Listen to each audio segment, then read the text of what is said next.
প্রায় ১৪ মাস পর ফের শুরু হলো ভিটামিন এ প্লাস ক্যাম্পেইন। সকালে রাজধানীর মিন্টো রোডে শহীদ আবু সাইদ কনভেনশন সেন্টারে ক্যাম্পেইনের উদ্বোধন করেন স্বাস্থ্যমন্ত্রী সরদার সাখাওয়াত হোসেন। সারা দেশে ১,২০,০০০ স্থায়ী ও ৫০০ ভ্রাম্যমাণ টিকা কেন্দ্রের মাধ্যমে ২,৪০,০০,০০০ শিশুকে ক্যাম্পেইনের আওতায় আনার লক্ষ্যমাত্রা সরকারের।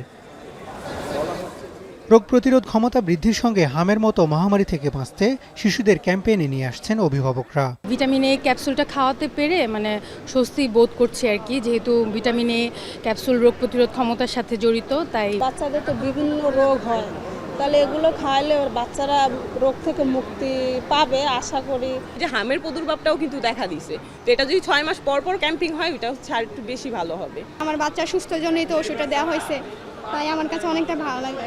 এ সময় স্বাস্থ্যমন্ত্রী জানান, লক্ষ্যমাত্রা পূরণে অতিরিক্ত ২০ লাখ টিকা মজুদ রেখেছে সরকার।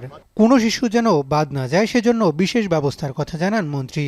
আজকে সারা দেশব্যাপী চলবে, দ্বিতীয় দিন মিস করলে আবার তৃতীয় দিন খাওয়ানো হবে, তৃতীয় দিন মিস করলে চতুর্থ দিন খাওয়ানো হবে, চলবে আমাদের। এছাড়া লক্ষ্যমাত্রার শতভাগ শিশু হামের টিকা পেয়েছে বলে দাবি করে স্বাস্থ্যমন্ত্রী বলেন, বাদ পড়াদের খুঁজে খুঁজে টিকার আওতায় আনা হচ্ছে। সমস্ত বাচ্চাদেরকে আমরা কভার করেছি, তারপরেও আমরা খুঁজে খুঁজে 21 তারিখ থেকে আমরা দিচ্ছি।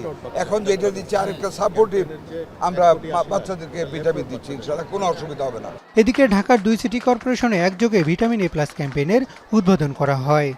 অসুস্থ হয়ে চিকিৎসা নেওয়ার চেয়ে অসুস্থ যাতে না হই তার জন্য আগে প্রিকশন নেওয়াটা অনেক ভালো এবং সেটাই উচিত। আর আজকে এই শিশুরা আগামী দিনের ভবিষ্যৎ। তোমরা যদি নিজেরা সুস্থ থাকো তাহলে দেশটা সুস্থ থাকবে। প্রথম দিন বাদ পড়লেও টিকা সেন্টারে মিলবে ভিটামিন এ প্লাস ক্যাপসুল। আর দেশের ১২ জেলার ৫৮ উপজেলায় ভিটামিন এ প্লাস ক্যাম্পেইন চলবে আরও ৩ দিন। হাসান আল মাহমুদ, এখন, ঢাকা।